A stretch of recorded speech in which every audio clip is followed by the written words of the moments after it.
Hello, and welcome to the Harrington Quality Management System overview on material nonconformance management. I mean, everybody who's been in manufacturing for a while knows that stuff happens. But when you have a problem that's identified with a part, a specific process needs to be engaged in order to deal with it. And that doesn't matter whether the problem is found by the consumer, by the customer, your facility, or if it's a purchase part from your supply chain. The Harrington solution gives you a robust, data-driven digital management tool to accomplish this. And once we manage it and get it organized better, every company management team needs to understand the true cost of material nonconformances, material, labor, and time in order to improve. Due to the number of people on today's call, the phones are muted. We would like to take some questions at the end, so please use the question block if you'd like to know about it. And a copy of the presentation is available upon request. So today's discussion, we're going to talk about the problem we've seen in the industry and with our clients, talk to you about the Harrington solution. We have Rodney with us today who's going to do a demo of the material nonconformance tool. And then we'll talk about the ROI so you can get purchase recs and capital appropriations approved. A material nonconformance is usually unexpected. I mean, you don't plan for it, and it's always unwanted. But with the proper handling, a manufacturer can turn the situation around by finding ways to prevent future nonconformances and further improve product quality.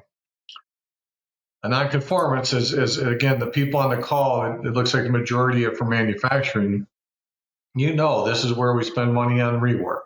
This is where we spend money on scrap. Or even worse, could be a product recall. We have a couple OEMs on the call list today.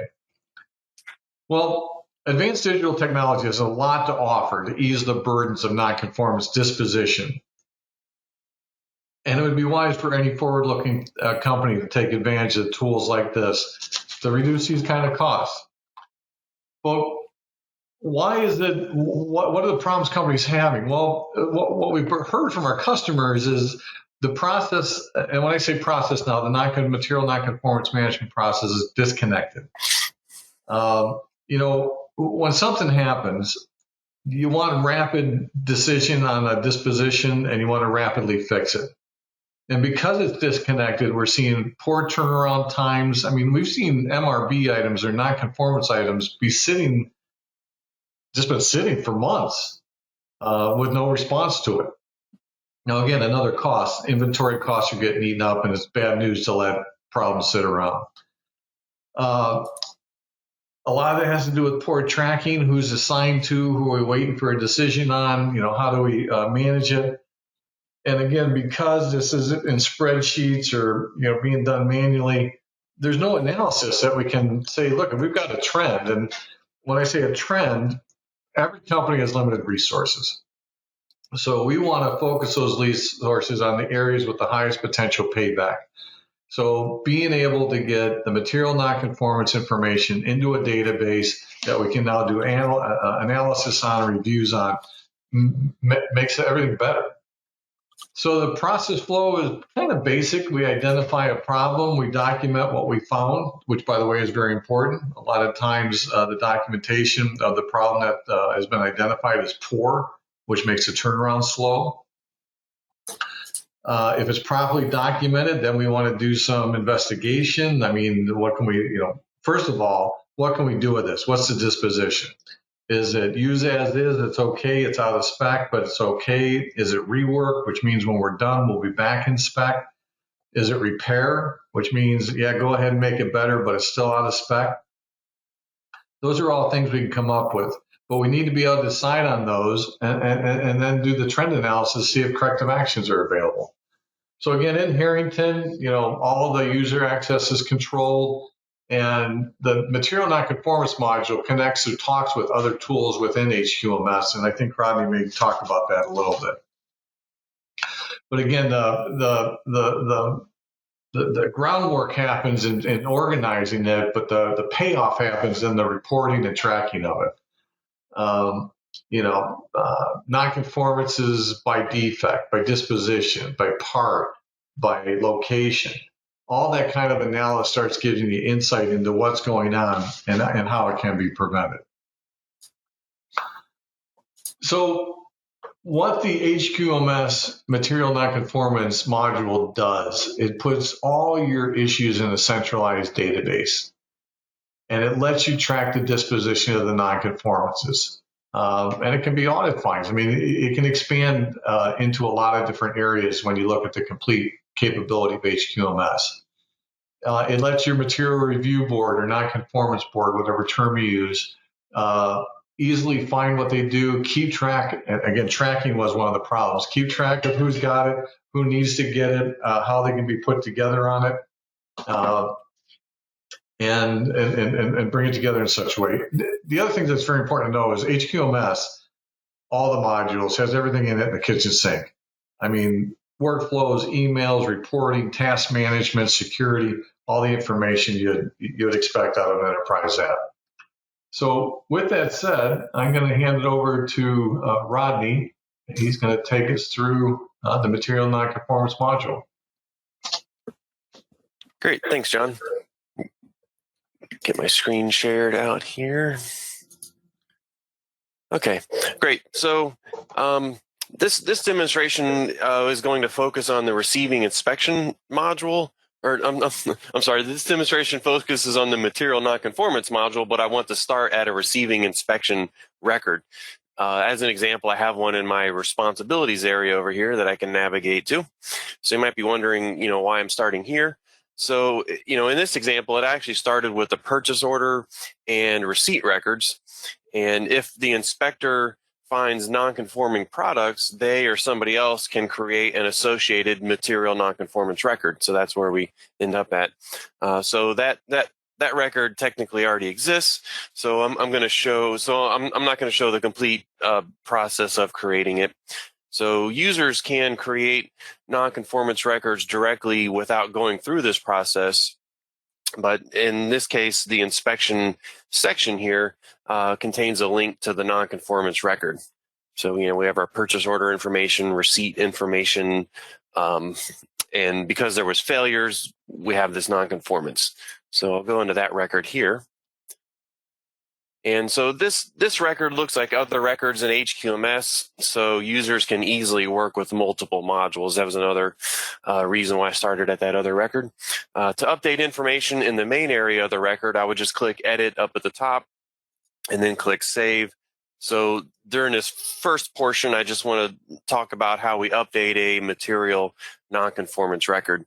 As an example, I can type some text in here, choose a value in my drop downs, and so on. And so if we look at our disposition section, something that I want to point out here is that in this module of nonconformance record, the users have two paths for nonconformance records. They can choose a simple disposition and close the record, or make a decision from a material review board. If they choose the MRB path, they can add information in the MRB section and describe any actions in the closure section. So notice how the material review board has the disposition and instructions, but if I had elected a simple disposition, this part would not actually display here. So if I uncheck this option as an example, so once I uncheck that option there for MRB, then this simple disposition area is the end of the line. So that's just some sample updating a record there, a little preview. So another area what I want to show is attachments and references. So users can attach any type of file, and they can launch records, they can launch actions from records and link to other records within HQMS. The actions I refer to are technically records within the other HQMS modules. And if I go to this references area here, we can actually see a link to the receiving inspection record that this record came from. And it also has a link to a inspection procedure in the document control module. And we even have, the ability to attach files. So I just have a sample image here associated.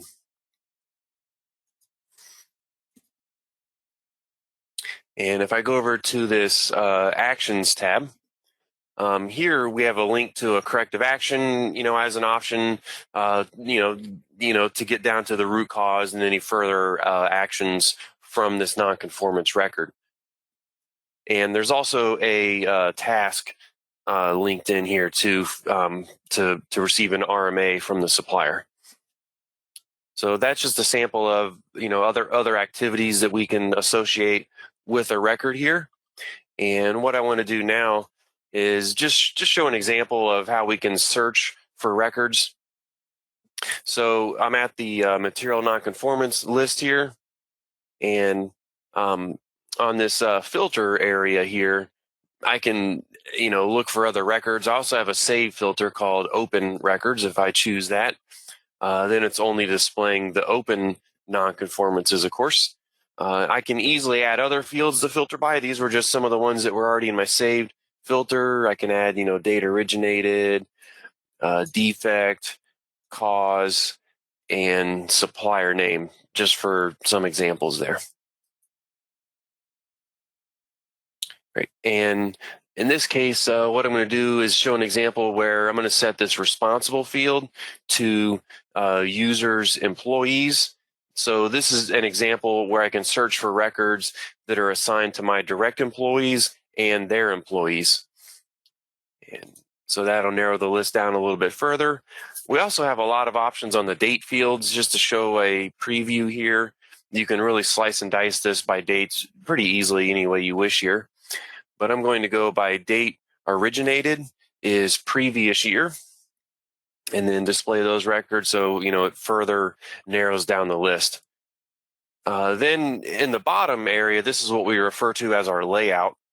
And so the users can choose which fields to show in this area down here. I'm going to click on this Use Query Fields, display the records. So it's showing the fields that were in the filter, but I can pick and choose, and I can rearrange. I can drag fields around and change the order of the display here if I wish to, and I can change the sort order, other things that I'm not going to get all the way down into. And just another example from this page is that we can export this to Excel. So if I click on this export option, we have a few other formats to export to as well, but Excel works out probably the best in this case. And so that'll show all the columns that we had on that list page and all the associated data. And I can turn this into a table and, make a chart from here if I need to. Great, so we'll get out of there. That was kind of a sample almost of like a report, which that's going to be the next topic here. But what I want to talk about a little bit further here is just a combination of searching for records plus viewing your own records and viewing possibly your employees' records. So on this left navigation bar, we have this responsibilities area, the module of material nonconformance here, and we can see those that are assigned to me. And the color coding will indicate that by their due dates. If it's red, it's due today or overdue. Orange is coming due soon, and blue is due out in the future, more than 5 days from now. And if I expand this employees area, it has the same color coding, but just as a sample here, when I expand a user, then it shows they could potentially have employees. And then if I expand out one of those employees, then I can see that the records that they are assigned to. So that, and of course, if I click on one, it would take me to that particular record. So that's because Greg is an employee of Jason, which is an employee of myself. So then the final area here, I want to talk about reports and charts within the system. And just as an example, first I'll go back to that non-conformance record that I was looking at. And each record in HQMS has a detail report. So I'll actually run this details extended report. That would display all of the text from the material nonconformance record, and the extended report will display some additional information. Here we go. So we have our main text as I talk about it. It says there were some references. The correspondence shows the emails that were associated with it and who might have signed off on particular areas of that record. So that's an example of a report for just one record. We can also run other reports that would show multiple records on them. Because of the time here, what I want to do instead is show a chart here instead.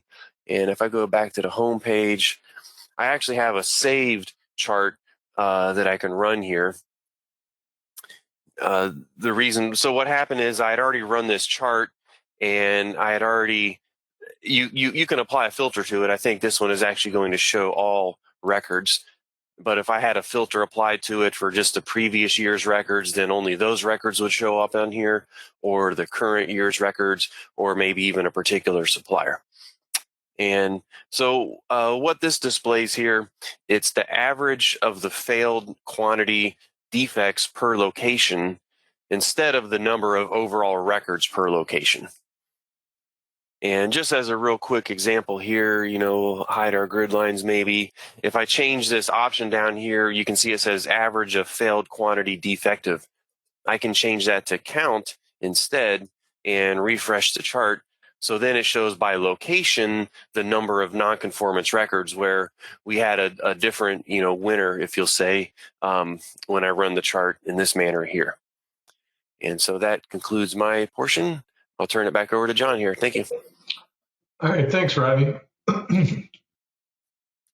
What you saw was just a snapshot of the Harrington Material Nonconformance module. And again, if you'd like to learn more, we're hoping that we have an opportunity to discuss your needs and where you're at. But whether you like this or not, it always comes down to an ROI. Why should we spend the money? What's my return on investment? And everybody wants a specific numerical data number for that. And that may or may not be possible. In this particular area, it may be possible if you've been tracking your material nonconformances. And even if you're just tracking scrap, not rework, not repair, not just scrap, at least it's a start. But you want to make sure that we can reduce that, and we can't reduce it until we measure and track it. The nonconformance software is basically helping build a history of the risk within the product or the process or the supplier or a plant or a production line. And it really helps make sure that you can close the loop on the nonconformances by getting the changes that have to be done across your organization. We're looking at how do we avoid the failures, how do we eliminate the waste, how do we reduce, and again, this is where some of the costs you don't get yet, but in Harrington you can. Reinspection time, retesting time, reshipping time, vendor time. And this whole issue about vendors, which comes up a lot, that's why Rodney started in receiving inspection. The bottom line is we got to replace unreliable vendors. And by that, I mean, we can't consistently produce the parts. But that's difficult without data. HQMS will get the data you need in order to make those kind of business decisions. The nonconformance management module is part of the Harrington Quality Management System Enterprise solution, which comes with a variety of modules. This is where a lot of the connectivity can help if you choose to expand behind this. You can get more information from our website at www.hgint.com. Just a little bit about the Harrington Group. We've been in business for over 30 years. We've got 45,000 customers are using the software to get the product quality that they want, to lower the production costs they want, and to increase the revenue and the bottom line profit.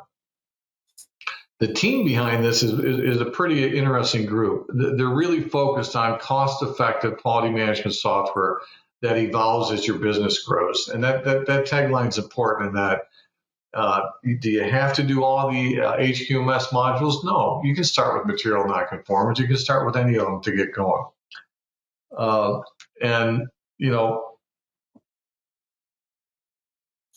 The idea that we're all focused on short-term objectives and the long-term ROI. Let's see if we've got some questions at all. It looks like we got one or two of them. The first question, Rodney, is when you're going through the receiving inspection nonconformance issue, is there any way to charge back the cost to the vendor? Sure, we have a debit memo module technically where we can use that to issue a debit back to the supplier. I get, technically, if you don't use that, I mean, you can track. There's cost fields within the record, so that there's email functions within HQMS, so there are that are related to the record. So there's multiple ways to handle that. Okay, good. The other question is, we do a lot of field studies and we use videos to record what we saw. Can we attach videos to the record? Sure, you can attach any type of file. You might be limited on the size of the file by the default, limits and the size of your video, or those limits can be increased if need be. Okay, and this last one really isn't a question. It's just a positive comment that I'll share with the group. Basically, what he's saying is the tracking of these issues was a big problem is a big problem for their company. And he said when you showed reporting on the users, employees, and sub-employees and stuff, he goes, the ability to see that just from the main menu and click on it is phenomenal. Save a lot of time. Looks like they'll be calling us soon, Rodney. All right. Well, again, thank you for joining us today. Again, if you need any more information, you can get us at the website, hgint.com. You can email us at sales@hgint.com or give us a call at 1-800-ISO 9000. Thank you for your time. I appreciate it. Thanks.